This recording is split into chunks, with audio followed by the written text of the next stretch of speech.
Vous voyez cette chose qui vole au-dessus de ma tête? Eh bien, aujourd'hui, l'histoire dont je vais vous parler est peut-être l'une, c'est même pas peut-être, c'est l'une des plus bizarres qui ait existé sur la vision d'OVNI, la rencontre de personnes qui viennent, soi-disant d'ailleurs. Cette histoire, elle est très bizarre en fait, parce que déjà, c'est un groupe de 60 personnes, notamment des enfants, qui ont vu des choses complètement délirantes. Et en fait, ce qui s'est passé, c'est que même des années après, quand ils sont devenus adultes, tous ces enfants, eh bien, ils ont raconté les mêmes choses et ils ont bien confirmé que ce qu'ils avaient vu, c'était vraiment surréaliste. Tout ça se passe en Afrique, on est dans les années 90, et vous allez voir que cette rencontre, elle est vraiment hallucinante.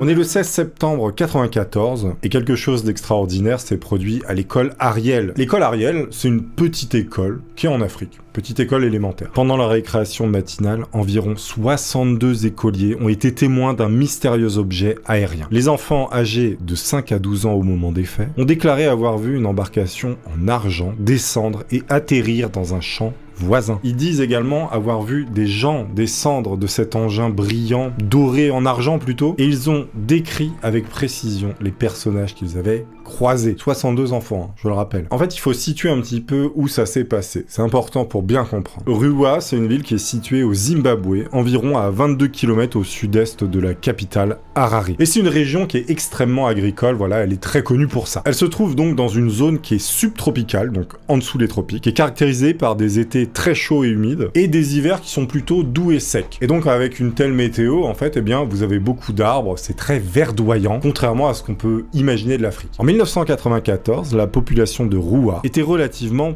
petite, comme elle l'était finalement dans de nombreuses villes du Zimbabwe à cette époque. Mais en fait, au moment de l'incident, donc cette fameuse apparition, Ruwa, elle n'était pas considérée comme une ville à part entière. C'était plutôt un simple lieu, un truc qu'on indiquait comme ça. Allez, va, Ruwa. C'était même pas une ville, hein, c'était, voilà, même pas un lieu dit. L'école Ariel, quant à elle, était une institution éducative privée de renom. La majorité de ses élèves provenaient de familles aisées de Harare, donc la capitale. Et les élèves de cette école privée étaient principalement blancs, des descendants de blancs.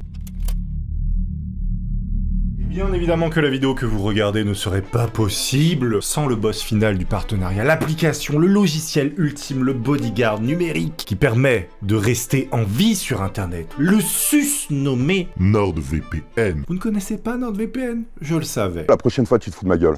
Tu prends une gifle dans ta tronche, toi. NordVPN va se caler dans votre connexion internet et la chiffrer de bout en bout, afin de vous rendre invisible et totalement anonyme sur cette jungle qui est le web. Ce qui vous permet évidemment d'être totalement protégé. Vous pensiez peut-être que NordVPN faisait que ça. Erreur de débutant. Grâce à la simulation de connexion dans un autre pays avec NordVPN, eh bien vous accéderez à du contenu normalement bloqué dans votre pays. Comme par exemple en France, la Formule 1 belge, elle est bloquée. Et donc une fois connecté, vous accédez à la Formule 1. C'est pas magique? Mais NordVPN, c'est aussi NordPass qui permet de gérer, stocker et organiser vos mots de passe pour ne plus jamais les oublier. Évidemment, tout le monde oublie ses mots de passe. On les réinitialise au moins 100 fois par semaine. Moi, le premier. NordVPN propose également NordLocker qui permet de stocker vos fichiers dans un cloud sécurisé. NordVPN, c'est en quelque sorte le couteau suisse de la sécurité pour votre ordinateur, mais aussi pour vos téléphones Android, iOS. Ça marche pareil. Évidemment, en description de cette vidéo, vous pouvez retrouver le lien pour avoir NordVPN avec une réduction évidemment phénoménale en passant par celui-ci. Merci à tous.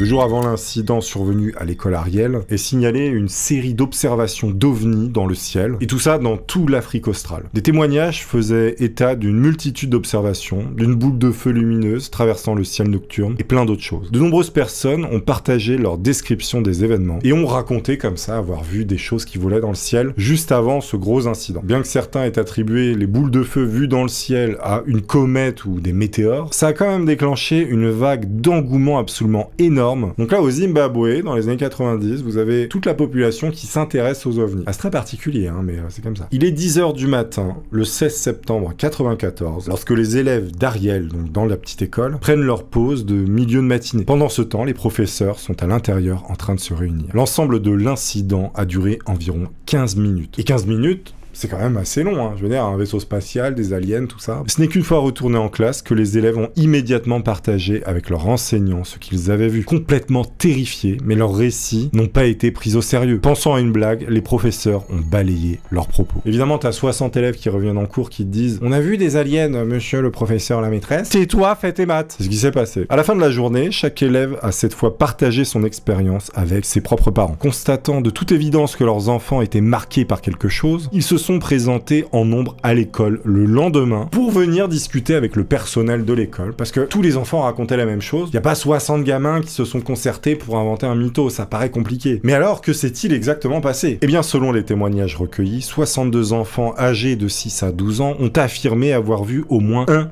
ovni. Ils ont décrit ces ovnis comme étant de couleur argentée, souvent comparés à des disques volants dans le ciel. Ces objets ont ensuite plané vers un champ bordé de buissons et de petits arbres juste à l'extérieur de l'école. Et une fois que l'ovni s'est posé, c'est là qu'ils ont commencé à décrire en fait les bestioles qu'ils ont vu descendre de ce fameux engin. Notamment, ils parlent de 4 créatures aux grands yeux et vêtues de noir qui sont sorties d'un de ces engins et qui se sont approchés des enfants. Selon les rapports, les êtres présumés avaient des caractéristiques humaines, avec des caractéristiques un peu spéciales comme la peau cireuse et les yeux frappants et pénétrants. C'est ce qu'ils disent, quoi. Ils avaient les yeux, en fait, voilà, très profonds. Certains enfants ont pris la fuite totalement terrorisés à la vue de ces aliens, soi-disant, tandis que d'autres, principalement les plus âgés, sont restés et ont observé leur approche. D'après les témoignages, ces créatures se sont alors mises à communiquer par télépathie un message environnemental aux enfants avant de retourner dans leur engin et de s'envoler. Un message environnemental. En gros, ils ont dit, vous êtes en train de défoncer la planète, c'est pas bon. Et après, ils sont repartis. Une fille de 11 ans a déclaré, je pense qu'ils veulent que les gens sachent que nous faisons réellement du mal à la planète et que nous devrions ne pas être trop dépendants à la technologie. L'une des créatures aurait dit à un autre enfant que le monde s'éteindrait parce que l'être humain ne prend pas soin de la planète. Bon, ça, je veux dire, il n'y a pas besoin d'un alien pour le savoir. Évidemment, il y a des questions qui ont été posées aux enfants. On a demandé notamment s'ils avaient une bouche, qu'eux, ils disent qu'ils ont parlé par télépathie. Mais ça, en fait, on sait pas trop si, genre, ils avaient une bouche, mais que, voilà, elle bougeait pas. Bon, c'est vrai que ça paraît hallucinant comme ça, mais ça s'est vraiment passé, quoi. C'est incroyable. Et les enfants n'ont pas menti, hein. Ça a été prouvé, vous allez voir. Les enfants ont insisté sur le fait qu'ils n'avaient pas vu d'avion. Cynthia Hyde, l'une des chercheuses à avoir travaillé sur le sujet, elle a remarqué que les différents milieux culturels des enfants ont donné lieu à différentes interprétations de ce qu'ils avaient vu, et que tous les enfants ne croyaient pas avoir vu des extraterrestres. Certains enfants pensaient que les créatures observées pouvaient être des Zvigzombo, en gros c'est un truc un peu de croyance du Zimbabwe, ou alors des Tokolosh, qui sont des créatures maléfiques du folklore Shona, et Mbele. Cynthia Hyde a cependant soutenu que les enfants avaient tous bel et bien été témoins d'un événement identique et qu'on ne peut pas contester. C'est-à-dire que cet événement, il s'est passé. Maintenant, le tout, c'est de savoir, est-ce que c'était vraiment des aliens? Eh bien, la réponse est oui. Non, pour l'instant, on sait pas. C'est comme ces histoires d'ovnis, hein, maintenant qu'on filme et tout, je veux dire, il y a plus de débat. Ils existent, ils sont là, mais on sait pas ce que c'est. Est-ce que c'est des aliens? Est-ce que c'est autre chose? En tout cas, il y a peu de chances que ce soit humain, vu comment ça se déplace. Là n'est pas la question. Revenons au Zimbabwe. À côté de cela, et compte tenu de leur âge, les descriptions fournies par les enfants sont remarquablement cohérentes, très précises et très constantes. Ils ont tous parlé de créatures très minces, avec de grands yeux noirs et un message effrayant sur l'environnement de la planète Terre. Alors ce qui est intéressant, c'est que, évidemment, on a interrogé les enfants séparément, et ils ont raconté la même chose, trait pour trait. Il y a également un certain nombre de dessins originaux des jeunes enfants de 1994. Évidemment, ces dessins sont des preuves plutôt solides que les enfants ont bel et bien été témoins de quelque chose d'extraordinaire. Et comme le dit le vieil adage, une image vaut 1000 mots. Encore une fois, ça paraît impossible que 62 élèves de 5 à 12 ans aient dessiné la même chose. Voilà, c'est très peu probable. Cette expérience n'a pas été indolore pour tous les 62 élèves. Et beaucoup d'entre eux gardent des séquelles psychologiques. Certains ont décidé de dissimuler cette partie de leur vie à leur futur mari ou future femme. D'autres souffrent de scepticisme ou du ridicule que l'on peut donner à leur expérience. D'autres encore vivent avec la crainte constante que les créatures reviennent pour les emmener. C'est normal, tu vois ça quand t'es petit, t'es traumatisé. En 2016, l'une des élèves nommée Emily Trim a exposé ses peintures, les décrivant comme des représentations visuelles des images qu'elle affirmait avoir reçues des êtres pendant l'incident. Parce qu'elle, elle prétend qu'elle a reçu aussi par télépathie des images dans son cerveau. Elle est également retournée sur les lieux de l'incident afin d'expliquer une nouvelle fois son expérience. Malgré toutes les preuves qu'on a vues, notamment les dessins, les interrogatoires qui ont donné la même chose à chaque fois, il existe bien sûr des théories qui veulent essayer d'expliquer ce qui s'est réellement passé. Comme c'est souvent le cas des événements aussi extraordinaires, l'incident à l'école Ariel a suscité une polarisation ainsi que son lot de scepticisme. Les détracteurs ont mis en avant le pouvoir de la suggestion, évoqué notamment par l'hystérie collective, qui remet en question la fiabilité des témoignages des enfants. L'hystérie collective est un phénomène couramment observé où plusieurs personnes développent des symptômes similaires sans cause évidente. L'Afrique du Sud a également été témoin de plusieurs épisodes d'hystérie collective parmi les étudiants au fil des ans. Et tout ça dans de nombreuses écoles. C'est déjà arrivé plein de fois là-bas. Une espèce de cluster d'hystérie collective au Zimbabwe. Sauf qu'en fait, cette histoire d'hystérie collective, eh bien, elle ne tient pas, d'après les interrogatoires, d'après la réaction des élèves. Mais qu'y a-t-il d'autre?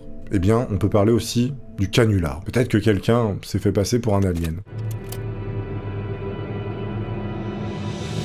Cette théorie suggère que les témoignages des enfants pourraient être le fruit de leur imagination débordante, influencée par des récits populaires d'OVNI à l'époque. Certains sceptiques remettent en question la fiabilité des témoignages des enfants, arguant que leur perception des événements aurait pu être altérée par des facteurs tels que l'excitation, la peur ou même des discussions entre eux. De plus, certains estiment qu'il est peu probable que des enfants de cet âge puissent fournir des descriptions cohérentes et fiables d'événements aussi extraordinaires. Alors, ils disent ça, hein, mais moi je pense qu'un gamin de 12 ans, il est capable de raconter ce qu'il a vu, je veux dire, bon. En outre, il est également possible que l'incident ait été intentionnellement fabriqué comme un canular, soit par les enfants eux-mêmes, soit par des individus extérieurs à l'école. Les motivations derrière un tel canular pourraient être diverses, allant du désir d'attirer l'attention à des motivations plus complexes, telles que la recherche de notoriété ou la création de mystères. C'est un peu comme les trucs sur internet, là, les mecs qui créent des mystères, j'ai plus le nom, vous saurez. Bah là, c'était en 94, mais dans la réalité. Si c'est un canular, mais que derrière, il y a un message sauver la planète, c'était peut-être des écolos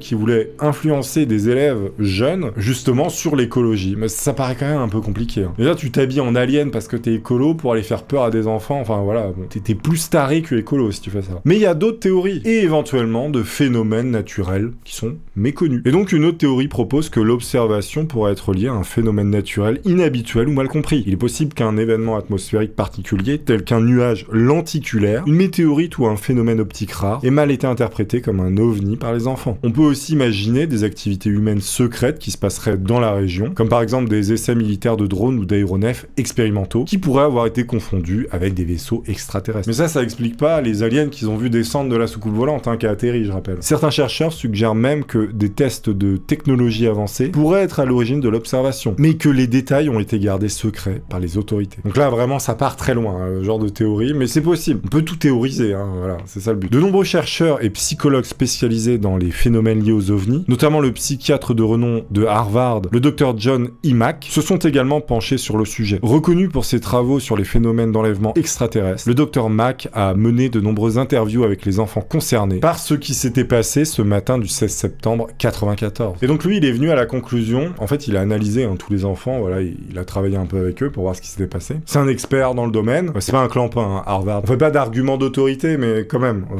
là, je veux dire, c'est son CV. Hein. Donc lui, il a dit, tout ce que disent les enfants est vrai. C'est-à-dire qu'il n'y a pas d'invention, tout ça est cohérent. Mais encore aujourd'hui, on ne sait pas vraiment ce que c'était. Évidemment, beaucoup pensent que c'est l'une des premières réelles rencontres qui s'est produite avec des gens venus d'ailleurs. J'aimerais bien, ce serait génial. Mais c'est vrai que ce côté un petit peu stéréotypé, des mecs un peu longs avec les yeux comme ça, la soucoupe volante qui descend. Est-ce que finalement, ce truc-là, c'est pas un peu trop film, on va dire? Parce que c'est le stéréotype de l'alien. Ou alors, est-ce que les aliens sont vraiment comme ça? Finalement, on rigole des fois, on les voit tout petits, gris, un peu longilignes, avec des yeux comme ça, noirs. Ça, c'est le stéréotype, mais ça se trouve, le stéréotype est vrai. C'est ça qui est incroyable. Encore une fois, j'espère que vous aurez apprécié cette vidéo. Je vous invite chaleureusement à aller voir celle-ci. Nous l'avons concoctée spécialement pour vous. J'espère que vous l'apprécierez également. Pensez à vous abonner. N'oubliez pas, Toonie Road to the Million. On y est presque, les gars. 150 000 personnes. Je vous dis à bientôt, évidemment, pour de nouvelles aventures. Merci à tous. Au revoir.